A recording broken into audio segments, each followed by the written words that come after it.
Good morning, good afternoon, good evening, and hello, thrill seekers. I'm Tara Brabazon, I'm the Dean of Graduate Research at Flinders University, and welcome to our final fabulous Friday Coffee with Tara. Why do they always bend on me? So yes, we're joined for the last time by the four pinata of the zombie apocalypse, the legend that is Peter Capaldi. Gee, he's been quiet. The best sort of men are quiet, but he's been a bit quiet, I think. So we thank Peter for his profound contribution to the planet and to our coffee together. Oh, we need to do this, don't we? Hello and cheers, colleagues, for the last time. Hello, Bessie. Hello, Beck. Hello, Christine. Hello, Maeve. Hello, Gigi. Hello, Danny. Professor Quinton. Hello, Amanda. Jodes, how are you, Jodie? Great to see you. Super morning. Thank you, May. Fantastic. Kylie, hello. Bogdana, hello. So, team, it is my incredible pleasure, as always, to present an acknowledgement of country, acknowledge the traditional owners of the lands on which we meet today, elders past and present, and any Indigenous colleagues with us today around the world. And indigeneity is a powerful, sustainable force on our planet. And we've had the privilege of having so many incredible Indigenous colleagues join with us today and provide their insight and their inspiration. It has been amazing, hasn't it? So, look, what a week we've had. What a week we've had. We've met fantastically fabulous people. I've met hundreds, nay, thousands of new people. And as I promised, several marriages have been formed. But today we've got to place focused attention on SC, on Sarah Casey, on Maggie, and on Deb. We have 3 relationships to create in the next hour. We have 1 hour hashtag no pressure. And also yesterday we will have our final desk dancing interlude. And if you can, because you've been letting me do this, and I know you've all been joining in, and that's just Libby. Libby's been sort of doing standing desk dancing, so that's been tremendous. Get a picture and post it, you buggers. You've let me do this on my own all week. And what was your line, Libby, yesterday? Bit of jazz hands. Are you joking me, girlfriend? Are you joking me? So yes, now's the time. If you're doing a bit of desk dancing, I would like to see it. Okay, so today is fascinating. So what I've done is you've all been incredibly engaged and active. And oh, wow, it's all happening. Wow, it's really going for it this morning. I'll just do a quick hello. So Resh is in. Hello, Resh. Kel again. My God, twice in 2 days. I haven't seen you for 10 years. That's terrific. Good morning, Amy. That's fantastic. And oh, Resh, you are a legend. Catherine's in. Hello, Catherine. Colin. Ontario rocks, brother. Sarah's in. I was just mentioning you and former and future marriages, SC. Franco, hello. Good evening in the UK. Hello. Fantastic to see you. Right. So look, we've got a series of questions that you've been given to me, and I'm going to try and answer them, but I'm going to post them all because obviously you're all so much brighter than me. And so what I'm going to get you to do is you offer your commentary as well on the way through so we can do it together as a family. And obviously we'll keep it as live, Facebook Live, as we can. And by the way, I'm alone in the office again, so if anything happens, I'll sort of have to serve the front counter, but like no pressure, right? So here we go. So our first question is from Gavin. Hello, Gavin. You've been with us every day. You've been a legend. So Gavin's question was basically, how do I think about my project differently, right? How do I think about my project differently? So Gavin said, hello, Gavin. Tara, Facebook Live was great.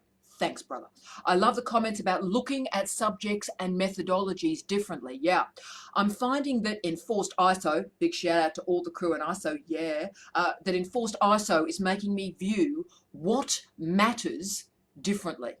Huge. My study is in heritage, and not being able to get out and do that research is making me think more existentially about the nature of heritage itself.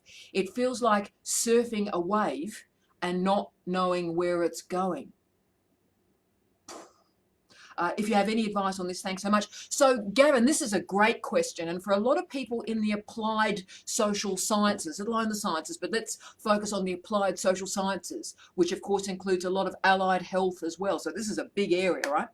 And it is transformative, but in a really interesting way. So, Gavin, I did do work in heritage and heritage studies in the first decade of the 2000s. So my base degrees, my first couple of degrees were in history, and I moved very strongly into heritage management. Now, most of us remember that, you know, in the 1980s through Margaret Thatcher and Ronald Reagan, particularly, so the first enabling neoliberal governments that were in place, heritage was big from a right-wing perspective.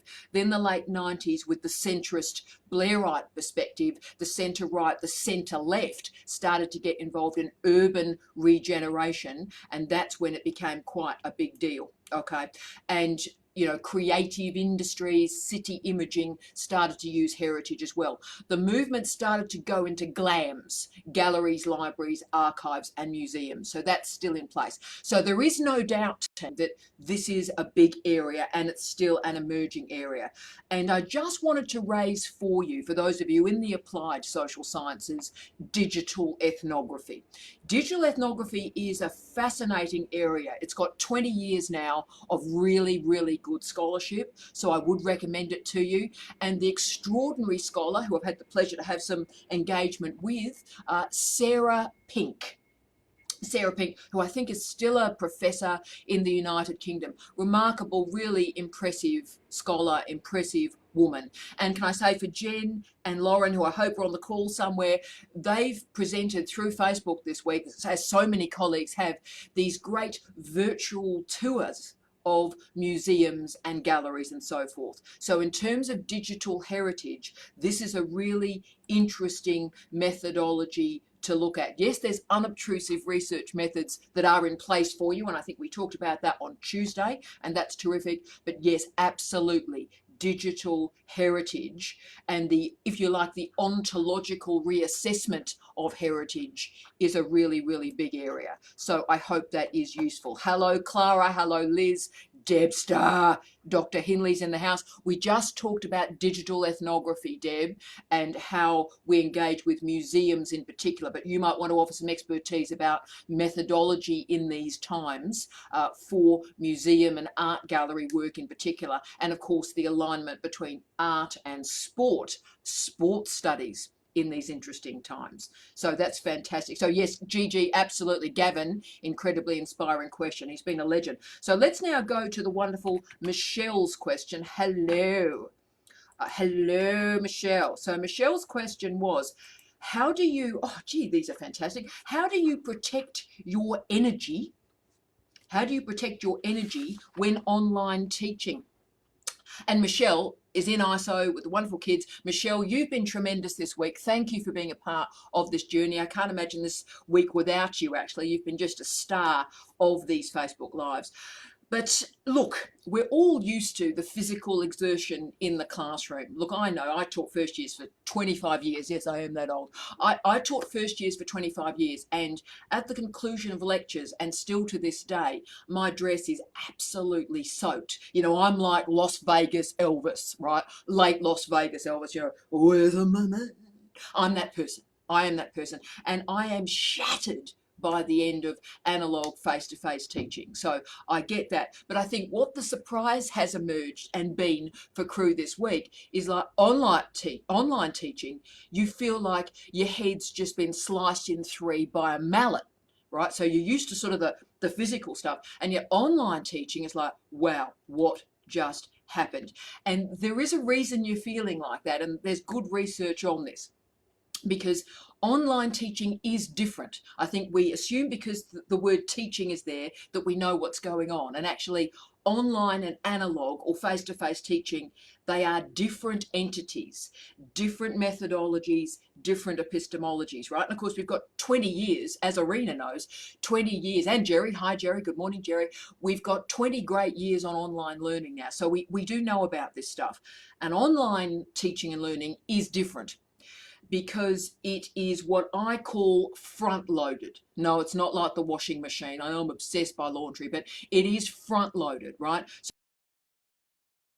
So learning, there's a lot more stuff at the start before you've even entered the learning event, right? So it is front-loaded. So there's a lot of thinking, working through alternative trajectories and lines of argument, and therefore the focus itself during the online learning event is unbelievable. It's absolutely unbelievable, right? So at Flinders at the moment, a lot of my colleagues are using Collaborate.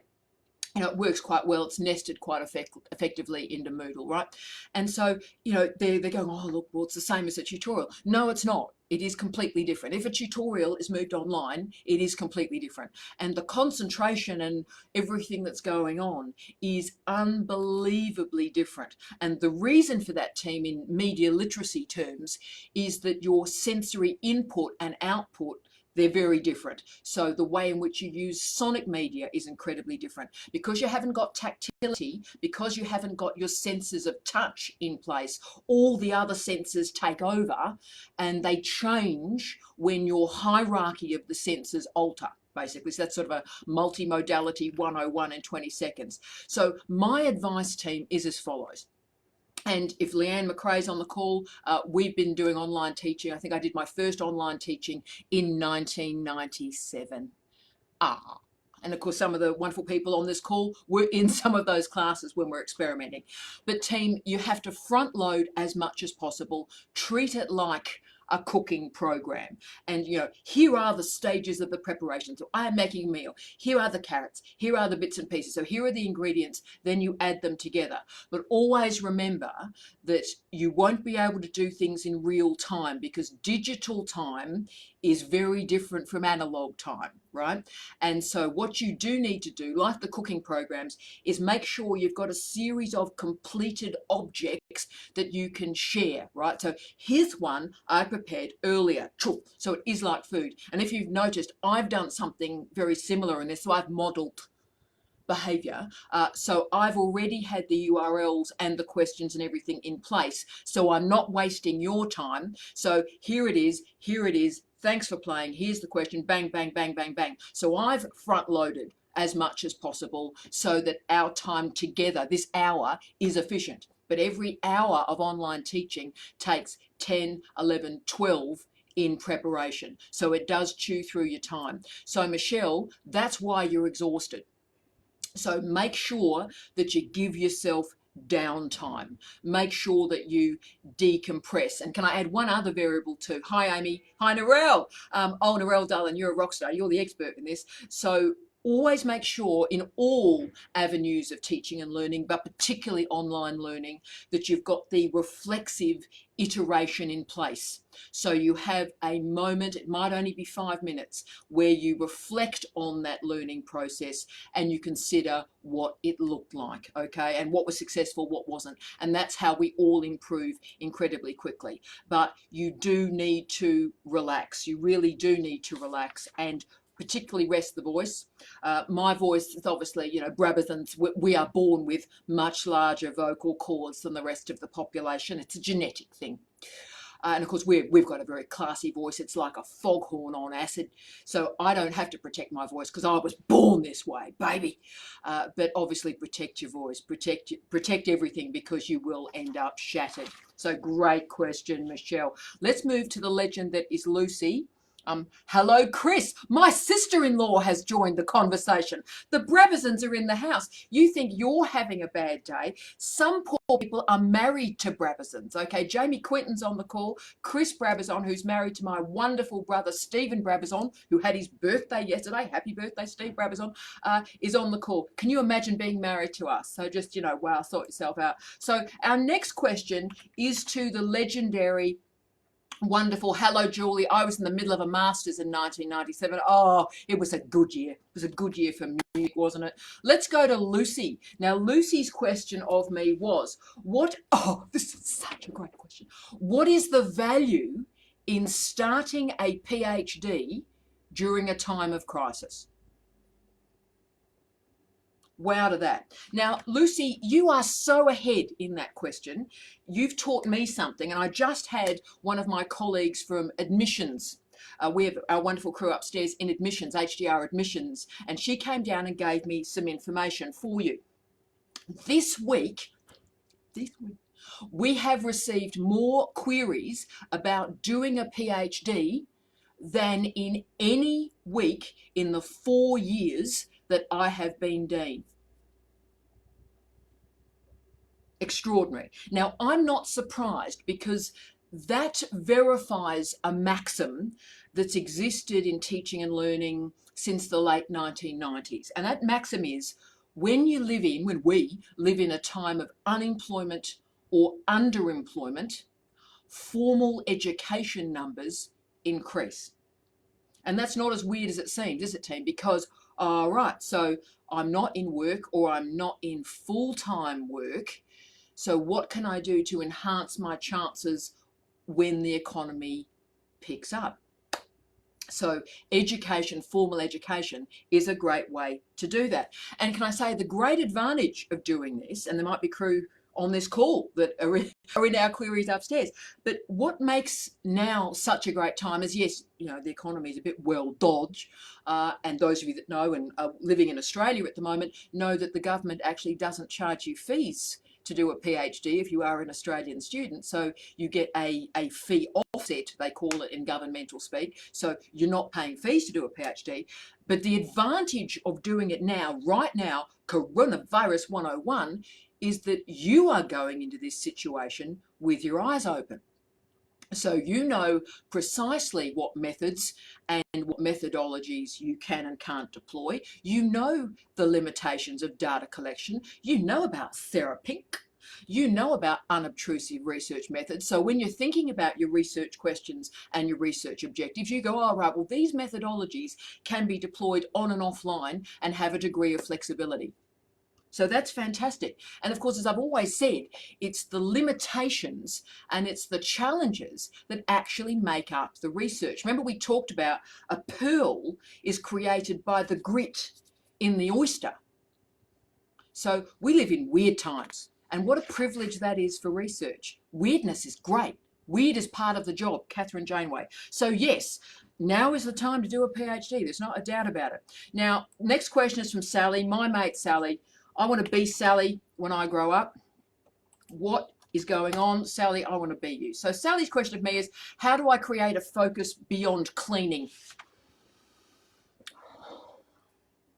I just want to be you, Sally, because I'm looking at my lounge room at the moment and there's more shoes downstairs than upstairs in my shoe wardrobe. So I don't know what's happening. Like the shoes are just, they've got a life of their own. It's like red shoes, but on acid. Like how have the shoes got downstairs? I do not know, but I do know that somebody's going to have to take them back upstairs. Okay, so Sally, what I do suggest is, because obviously the house is dirty, you're going, oh, well, look, I won't do the thesis.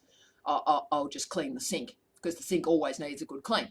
What I would do though is I would reverse your day. So I would get up in the morning and I would do a PhD or a research task first. I would do the task first and then use the cleaning as your break. So do as we talked about earlier in the week, do a task for 25 minutes and then go work that sink.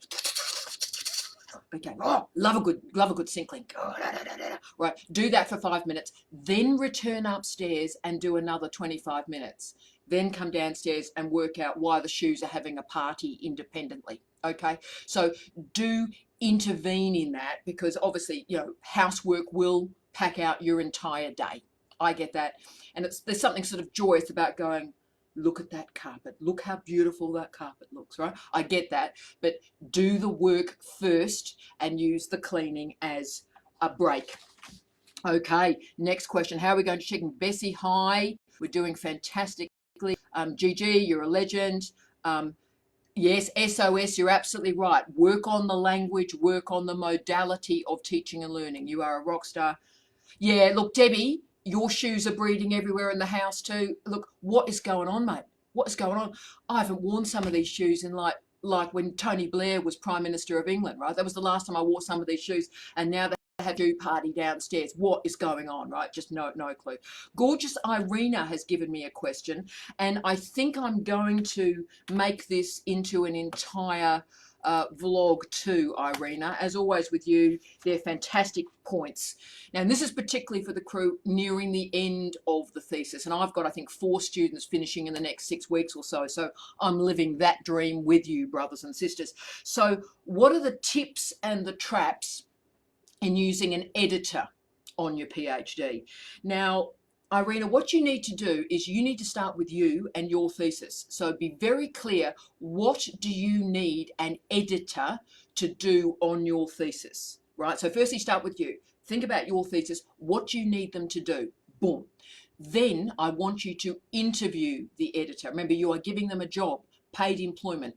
Interview the editor and work out what you need them to do with the draft. Now, can I say, I don't use editors. My students don't use editors. We go through the 10 iterations of drafts. We deal with it. But I understand times are changing and you're allowed to use an editor. Okay. But if you do use an editor, team, make sure it's absolutely the best draft that you can create. So give them your best draft. Don't sort of go, oh, look, they'll do. I'll get a professional to do it. No, no, no. Give them your best draft. And if you don't, then all sorts of bonkers stuff happens. So talk with the editor about what you require that they do. Speak the words. And also check their training, their accreditation. Ask them for references or other PhD students that they've done theses on and for.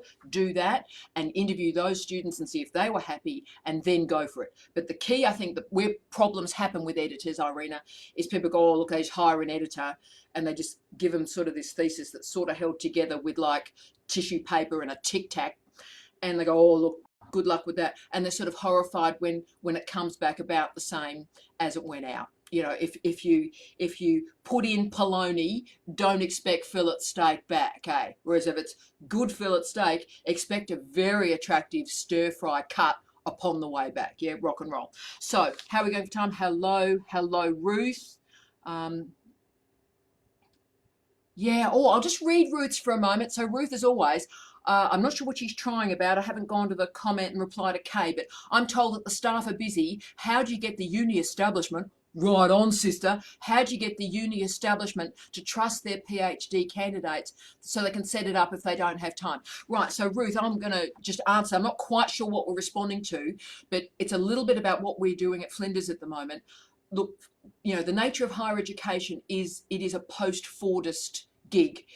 This is no fault. Every thesis is different. Every student is different. Their age, their sexuality, their gender, their location, their literacy, let alone methodology, ontology, epistemology, right? So there's so many variables. The notion that everybody can agree and this is how we're going, you know, it doesn't happen when times are good. In times at the moment, all we're trying to do, our focus is these facilities are available, these interfaces are available, lots of different ways, and you pick and mix what suits you. Okay, so you know who you are, what you need at this point, see if something's available. If it's not, contact me and I'll make it available, you know, winning. So it is about, you know, the key words at the moment are flexibility and agility. Whereas actually what I'm just interested in is bespoke, customized responses to carefully framed questions. So that's what we're trying to do. Now, so there was gorgeous Irina. Where are we now? Okay, we're on to gorgeous Miriam. Oh, this was a ripper. So gorgeous Miriam, let's just cut and paste this so you can have a look. So hi Miriam, you are wonderful. Hello Trang. You are wonderful. Now, any tricks for nailing final corrections to a PhD? It feels like the can of worms has been reopened and all the harder to close during the corona shutdown. Right, Miriam, thank you. You are wonderful. Good morning, Karen. Good morning, Karen. Everybody, you want to just wave to Karen, everybody? I love the blue, Dale. That was, you look so corporate and stuff. Last time I saw, well, the blue and the grey look great together, Dale. That was a good choice. What colour shoes, Dale? Silver. Oh, she's just nothing but class, that girl. Right, so Miriam, this is such a great question. Good morning, Dawn. Lovely to see you. So, Miriam, the way you handle this is a very easy question to answer. This is pure task orientation. E.P. Thompson, when was that article of Steve Hall's on the call? When was the time and task orientation, E.P. Thompson? 62, 63? Think so. But so this is task orientation. So what you need to do, Miriam, open report 1, start at sentence 1 from the examiner. So, and then just go through one sentence at a time from each examiner. Ignore the context. And what I would do is, because it is sort of overwhelming at the moment, give yourself the goal of 5 corrections a day. 5 corrections a day. Okay, so 5 sentences, and you'll just see yourself gently move through those reports. So no big expectations. Let's just gently move the party forward. Focus on the movement through the reports, focus on the moment. Now, I know that confronting and managing the corrections, it's a dreadful job at the best of times, okay? It really is. So all I'd say to you is we've got fantastic examiners who had offered a commentary. Thank them for that. Relax into the vibe of the information that they've given you, and then you have control over the corrections that you make.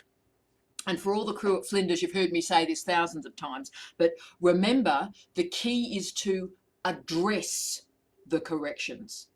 Address the corrections. You don't have to agree with the corrections, but you do have to address them. So, for example, if an examiner says, why haven't you dealt with Maoist Trotskyite initiatives from 1978? As you do. I have seen that in a report. Hello, Stanley. I have seen that. So Maoism. Why isn't Maoism addressed in this thesis clearly? And like it's on, agricultural practices in Mount Gambier, we've seen that. And then you explain, you don't have to like introduce Maoism into the project on agriculture in Mount Gambier, but you do have to state the methodology that is being deployed here is centre left in its inflection, because that is the nature of a regional development and agricultural regional development. So that is the political imperative. The further right and further left initiatives are not as helpful in the literature. You have therefore addressed the correction. So Miriam, I hope that helps. Great question. Now, Gavin, again.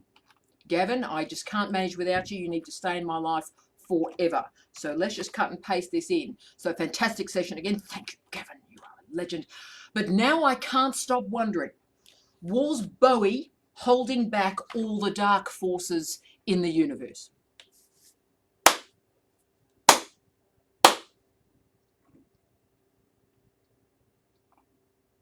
Team, Gavin, Bowie was important.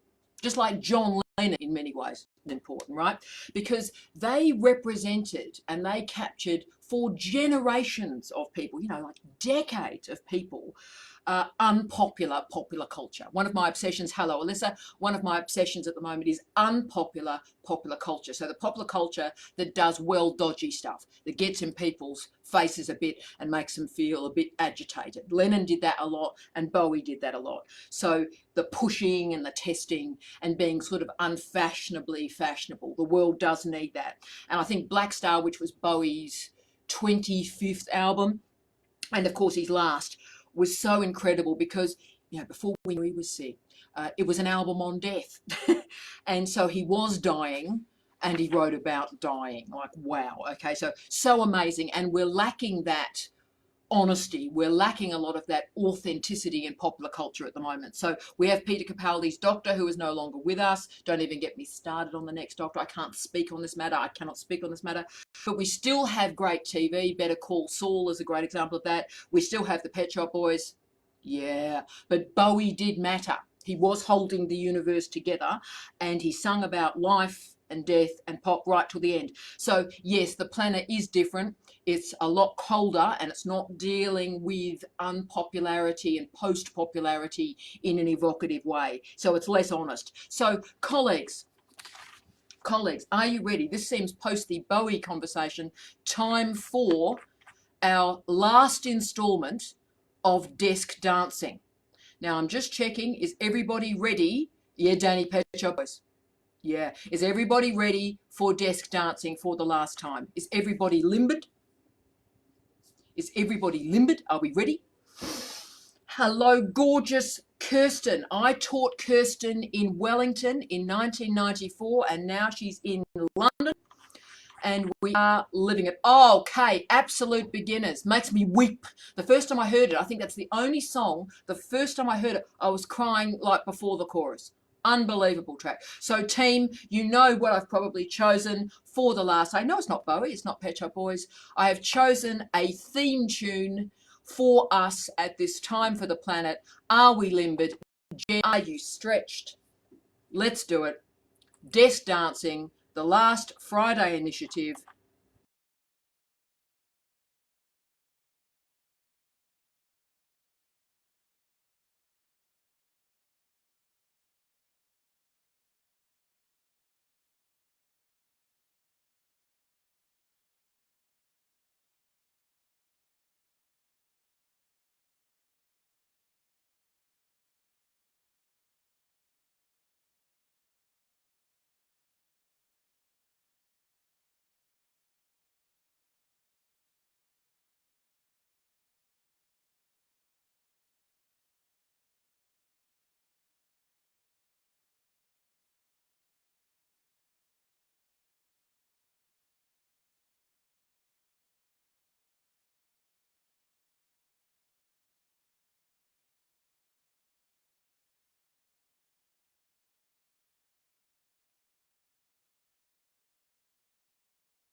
How fantastic is that track? How fantastic is disco? We need disco. Disco lives.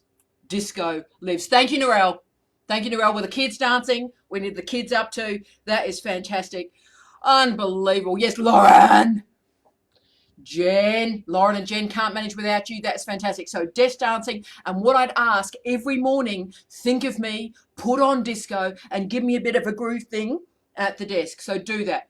Now, we've just done Bowie. We've done our desk dancing. Now, let's move to our next question from, I think it's Andrea. Yes, it is. Oh, this is huge. Look, and I will get your advice. And gorgeous SOS, hello, SOS is on the call too. So SOS, I'll get your advice on this one. So this is from Andrea. Hi, Nara. Hi, Andrea. You are doing an amazing job of making candidates feel they are not alone during this time. Really important. My question, not a PhD student, but I work with a lot. You go, Andrea, respect, you are wonderful. What do you or your candidates think HDR support staff can best do during this time to support our candidates right now? Wow. Okay, so look, Andrea, this has been the focus of my mind really for a month as this thing started to bubble through. And, you know, in leadership roles, I suppose I'm in a leadership role, I try, we always try and call decisions correctly. You know, we have probably 300 decisions we have to make in a week, and to be frank with you, probably only one of them is really, really important. And the challenge in times like this is that most decisions that you're making matter a lot, and that's why leadership in these sorts of times is incredibly challenging. And as professional staff or staff in the North American system in universities, look, it's hard. It's hard. You know, I think I have 16 wonderful professional staff that I have the privilege to work with on a daily basis. And look, they are getting terrible calls on a daily basis, some really sad and pretty shocking emails. So people are stressed, and of course they're displacing that, right? So how we handle that is incredibly important.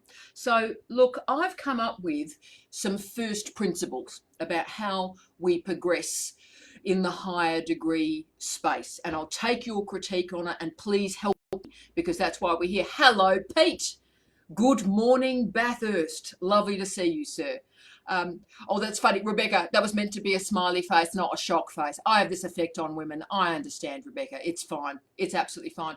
So, look, the first principles that I've come into this corona matter for higher degree students and the colleagues that we have a privilege to work with, our academic colleagues, is firstly for me a continuity of service. And service means a lot to me. I am here to serve, and I'm very comfortable with that. I had the privilege of working in North America for my career, and I still do a lot of work in North America. And what I got a lot out of working in Canada was the respect for service. We are here to serve, and I take that very seriously. So a continuity of service is incredibly important to what we do, I think. And, you know, what does that mean? That means we're available, we're here, we're managing the interfaces. If you want to talk to me, you can. If you want to do professional development, you can. The things that you expect are pretty well available. Maybe not on the interface that you used to, but the continuity of service is there. Also, dependability, that you can lean on us in difficult times, so that you can pick up the phone and talk to a human. You can send an email and someone will spend 20 minutes of their working day helping you with your challenge or your problem. And if you want something live and fabulous like this, Ali, love your work. And Ali, what a colleague she is. Ali, you are a rock star. What a great week you've had. So if people want to vent, work through a challenge, we can help them and then move them to another colleague who can maybe help them in their specific area, like a librarian, health and counselling, well-being, and so forth. So dependability matters. So does reliability. I think reliability is incredibly important. So for Flinders Crew, you need your dean to be upright. So I'm here. I'm so here. Nothing's going to kill me. Nothing. Nothing's going to kill me. It's the cockroaches, the zombies, the panatas, and me that are going to be left at the end of this. Oh, Peter Capaldi, although he's a bit flinty, I don't think he's going to make it, but I'm going to make it, all right? So you do need that sort of reliability that I am here. You need to talk to me. If you want to talk to the dean, You can talk to the dean. Okay, that dependability and reliability is important. But then there's the last bit. Hello, Andrea. Respect to all my colleagues in Canada. Big part of my heart is still there. The last bit of this party is innovation. And in difficult times for the planet, in really hard times, you've got to innovate. Survival is not enough. Okay, survival's the first step. You've got to be alive. Take a breath, dance, that's great. Get yourself fit, eat properly, do okay. Don't kill people in supermarkets, talk to the hand. But then it's about innovation. Innovation in ideas. Innovation in architecture, online and offline architecture. Innovation in identity architecture.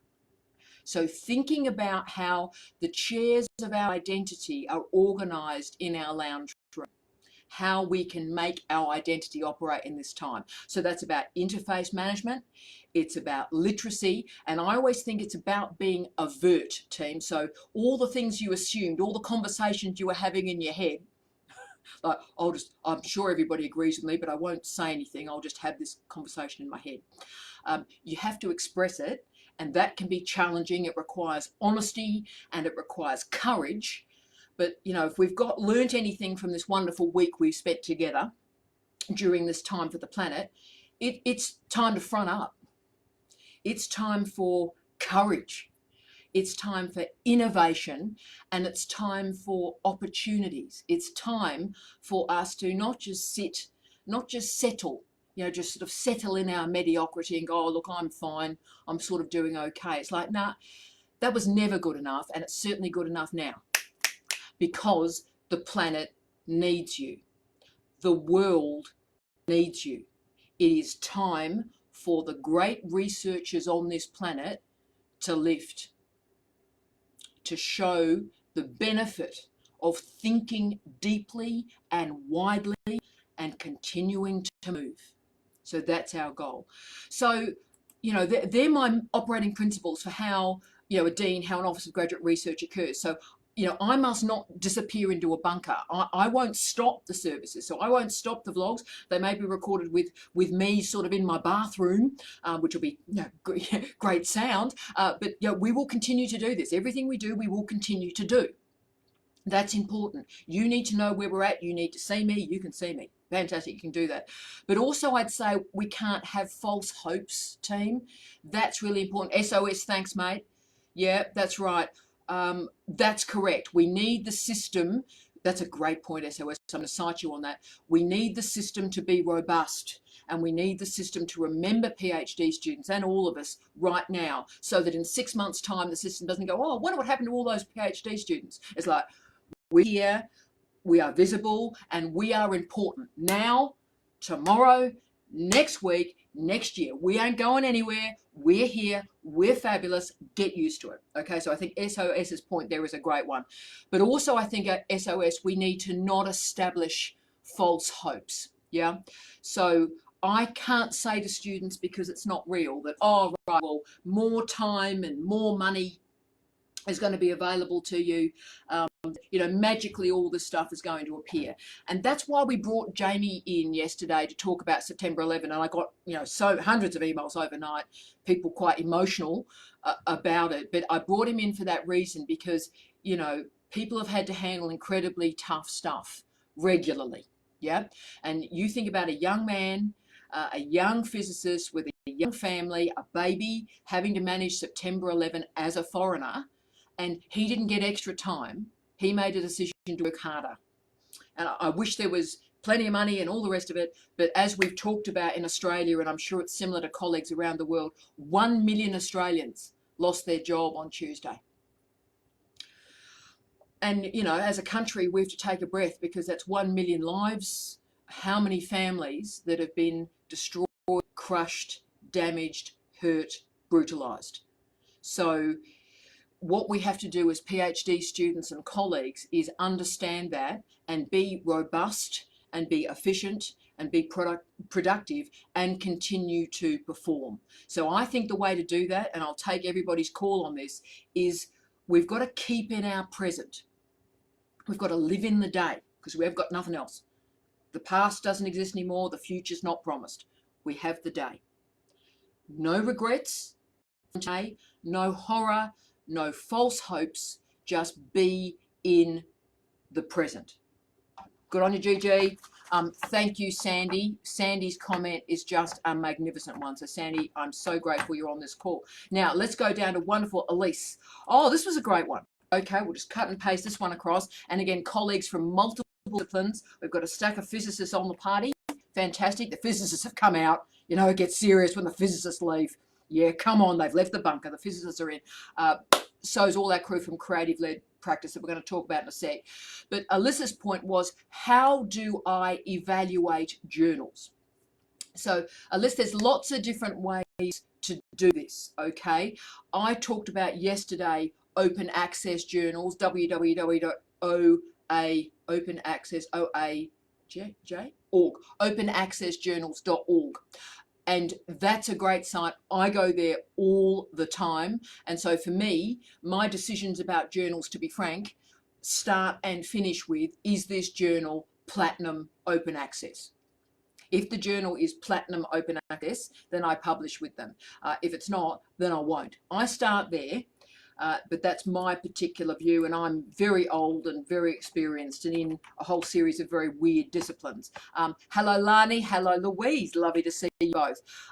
The conventional international model, particularly in the harder end of the social sciences, so we're talking business, finance, economics, not law, but through to the hard end sciences, so lab-based clinical sciences, is SHMARGO. Now, I've put the link in. That's supposedly how you say it, SHMARGO. SHMARGO. So when crew talk about tier 1 journals, I'm in a tier 1 journal. I'm in a tier 1 journal. I'm an A-star.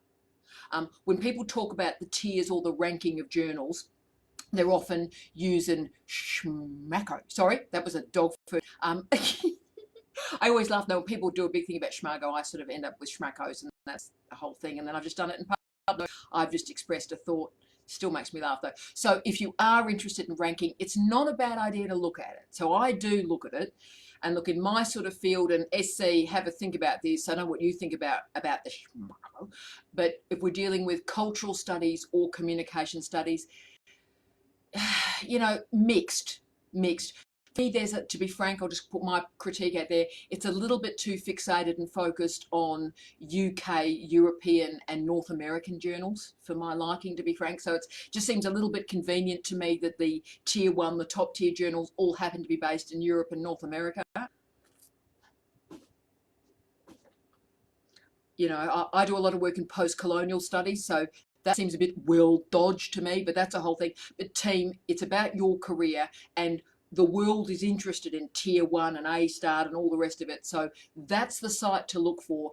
You can put in your country, you can put in your journal area, you can put in your discipline, and the returns are good. So if you're thinking, where will I publish? Do always have a look at that, okay? And if you can publish there, particularly early on in your career, then go for it, okay? And in some journals, and I'm thinking, as I said, business, it's everything. Business, it's everything. The hard sciences, wow, it is everything. So the only other bit I'd add to that is remember the value of social media in triangulating your research, okay? So if you publish, and why open access matters so much, is that you can use Twitter, use Facebook, use LinkedIn, and if people are interested in your research area, and your research areas are fantastic, if they are interested, then you post it on Facebook to your mates, or you post it on Twitter with a hashtag, and the people who are interested in it can find it and read it. So in some ways, that's a way to moderate and manage the journal selection. So wherever you publish, as long as it's open access and you triangulate it and you move it around the internet, people will find it. Okay, let's now move to, I think we're at Gorgeous Ali now. Hello, Ali. So I'll post this question. Oh, right. Okay, so let's just do that. Cut, paste. So Gorgeous Ali, am I going to Pooch Perfect? Thank you, Libby. You're my friend. You're my friend, and you're putting me on a dog show? Really? Really? I love dogs, but like I like big dogs. I like big dogs that don't bark and are not hairy. So I'm not sure how we do the cut thing, but yeah. So thanks, Simon. Thanks for that. So that's where I'm ending up on a career doing dog hairdressing.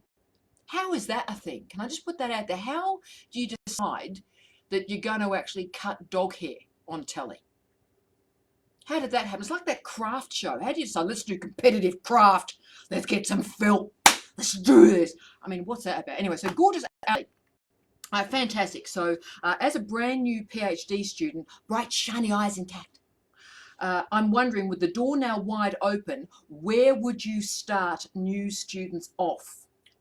So what is the next step after enrollment, I suppose? And in Ali's case, she's looking at an artifact exegesis. So the other Ali, the wonderful Ali's on the call as well, who did a magnificent artifact exegesis thesis. I think Tiff might be on as well, so you can talk about it. But what I'll tell you, my darling Ali, is this. The students that finish in the minimum time have particular characteristics in the research. And the first thing they do is they have a screamingly fabulous first year. So they don't like pot around, discover drugs, become a crack addict, and then return to their thesis in the second year. The great people focus in the first year and hit the ground running. It's a cliche for a reason. So they work hard, they get themselves organized early, and they go for it, right? Now, the ways to do that, so that's an easy thing to say. What does that actually mean? Well, the first thing I get my students to do, and I see a lot of my former students on this call, so yes, you can be abusive, it's fine. But what I get my students to do in the first week is to construct a contents page of what they think the thesis is going to look like. So come up with headings, come up with respective titles. So in week 1, they have a contents page. And that has a whole series of advantages. Firstly, if you envision it, it is more likely to be true. So if you can predict what it will look like, the learning can focus in that. But it also allows you to pick up what information you might be missing or what you think are gaps. And also it allows you to hit the ground running, because you look at your contents page and you go, what's the easiest chapter for me to start with? That one, off I go. So that's incredibly useful. And for the artifact exegesis PhD, which is a very special minoritarian enrollment, but can I say increasing, not only in the creative arts and the humanities, I've got 2 students doing artifact exegeses in applied health. So it's big, speech path, artifact exegesis, big. So that allows you to get the balance right. What are the artifacts? What's the exegesis? How many artifacts? And what I've got a wonderful student, hello gorgeous Annie, is doing at the moment is, she's nearly finished, but here are the artifacts, and there's a series of them. Here is the exegesis. So she's doing art, so the 2 art and the exegesis, but she's also presented her journal, her art-based journals and reflections in the middle. So it allows her, and she knew that, so it's in her contents page that she can refer outward. So here's the journal informs the artifacts and informs the exegesis and is cited. So that's fantastic. The next advice I would offer you that's important, I think, is read theses. The most important thing you can do is realize that a PhD is a genre. It is a oeuvre. It is a genre. So team, that's incredibly important. And of course, like all genres, if I talk about dance music, if I talk about disco, if I talk about drum and bass, they're genres. And unless you know what the genre is, you haven't got literacy in it. Now, a PhD team is the same. If you go, oh, look, I'm doing a PhD. Have you ever read a PhD? No. Really? Really. So immediately read a thesis. Immediately read a thesis in your discipline, in your area, in your paradigm. And if you are doing the outlier modes of PhD, so prof docs or artifact exegeses or PPP, PhD by prior publication, if you're doing those, read one of those theses. Get a look at it, get a look at the genre. And also the other vibe I would say is don't neglect professional development. So in the first year, you need to, as quickly as you can, diagnose the skills that you don't have.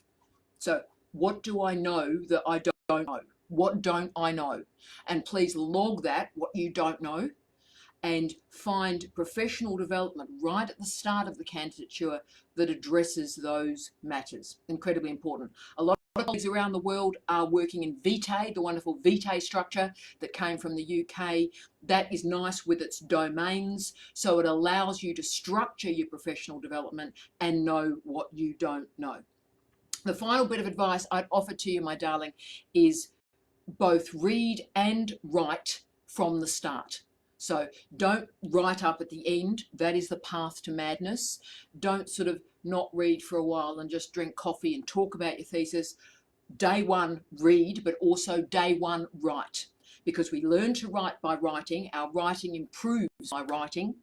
But further, it allows you to test new writing styles on the way through. So you never have to think, oh, here's a blank page. I focus my students on writing discussion papers. So it's informal writing, but I try and get 1,000 words a week. A good way to get stuff going. So the next question is a PD question from Bogdana. Hello, wonderful Bogdana. I hope you are well. It is wonderful to hear from you. And your question was, it would be nice to have a workshop on different skill sets one needs to acquire while completing PhDs and preparing to embark on a career in academia.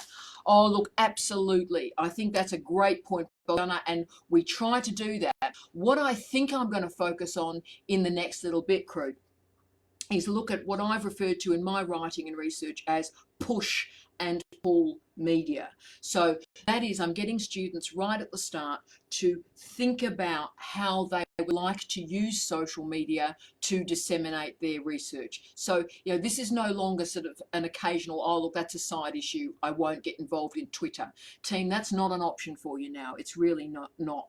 So most people that you meet get to push their research to you. So that means you publish an article and through Twitter, you push it to people. Similarly with your reading, a lot of the people I follow on Twitter are librarians because I'm selfish and I'm self-absorbed. And so I follow my fabulous librarian friends because they post remarkable wonders from the universe. And so I just go, thank you, Jane. Thank you, Nantini. Yes, thank you so much. Bang, bang. And I just pull the material in. So work out where you are in your candidature. Are you pulling material to you? Are you pushing material out? And know which platform, which interface is best for those activities. The next question is from the truly terrific, oh, hasn't Rizzy been amazing? Rizzy, you rock. Hello, Melissa. Hello, Elaine. How not to give up. How not to give up. So, Rizzy, what I think, and you know, normally people do the vibe, let's look at the big picture, right? Let's look at the big picture. This is not the time to look at the big picture. People can't get toilet paper. Don't look at the big picture. It freaks you out, right? Don't think about the whole thing. Don't go whole thesis. Get yourself today into a pattern of behavior. So select one task, select one goal that'll take about 25 minutes. Plan it the afternoon before, get up first thing in the morning, do that single task that takes you 25 minutes, and then celebrate the achievement. Do a bit of desk dancing. I've done my 25 minutes. Thanks. So why I'm doing that is I want to start with a small, measurable goal, because what you're doing is you're learning to select and complete a task. You're getting yourself back into a routine, which is incredibly important. So in this time, don't think big. I want you to think small. Now, the next question, I'm conscious of time, colleagues. We're in the final 5 minutes. This is brilliant. So a wonderful question from Jose. How are you, mate? You are a legend. Thank you for being with me this week. Hello, Warit. Hello, Ellen. It is wonderful to see you. So we've got a wonderful question from Jose about university dynamics, he described this as. How great is that? So how do you think the post-coronavirus world will be in terms of international partnerships, inbound and outbound exchange programs? Fantastic. So the first answer is, Jose, I don't know. And we've got to be clear on this. We live in times of hopes and promises and press conferences from politicians that are saying this is what's going to happen. No one knows. So the first thing is, as scholars, that we are conservative. What we do know is that travel will return. We just don't know when. Mobility will return. We just don't know when. And flights will return. We just don't know when. And I'm using, and we've got wonderful colleagues on this call, John Urry's mobility studies. Who knew we'd be back there? So those of you that are interested in these topics, mobility studies is a thing. And the late, great John Urry, we are not worthy, John, was just an absolute legend on it. So what I think mobility studies teaches us is the empowered travel, the disempowered do not. And the empowered can travel quickly and the empowered travel slowly. They can choose the modality and the speed of their movement. So we learn about power through movement as well. So I think our relationship with travel will change. And I think our understanding of mobility in research will change. As we've talked about, online conferences won't be going away. They've existed for a long time and they're now going to be back and be big. But also we know that staff are increasingly now comfortable with screen-based communication. So why would you get on a plane for 20 hours if you can simply turn on Skype and have an authentic experience? So I think that's really great. And I think when travel does come back, it'll return a little bit of that preciousness to it. We will appreciate it in a different way. But I think we'll also be aware that our bodies are moving in a different way now, and that our ideas can move without our bodies traveling with them. So let's go quickly because I think I've got time for one more question. Oh, and Mary's is a terribly important one. So I'll use the last couple of minutes if I can for gorgeous Mary. Mary Mo, how are you, darling? You've been wonderful this week. So let's go in boof, boof. So Mary's question is, which I'm posting, how do you put yourself out there successfully in order to find a job after the PhD internationally? So which sources, job posting sites should be on our radar? And I understand this is discipline specific, but maybe there's a platform that we should generally check. Thank you, Dr. T, and everybody. Thank you, everybody. So Mary, what I'd firstly say, and this has changed radically in the last 2 years, LinkedIn is crucial. So the big growth in LinkedIn populations is PhD students and universities. So if a job is advertised, you will see it on LinkedIn. So please go to LinkedIn. But also check on Twitter. Twitter matters. What I recommend strongly is follow the great scholars in your field.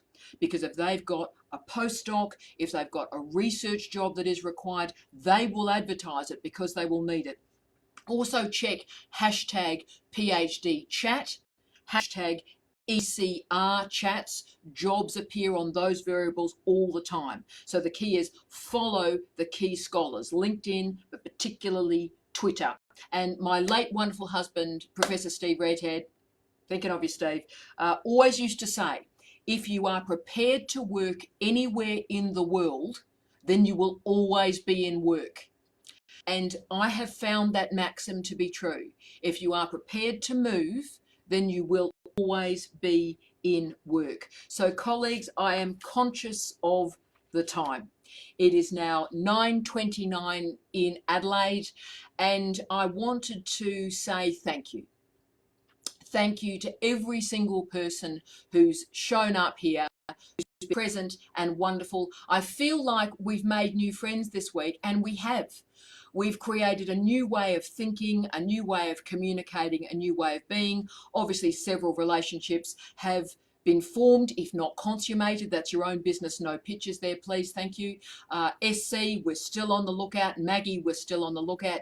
Deb, live a dream. This is the time. This is the time, Bev. We're going to do it.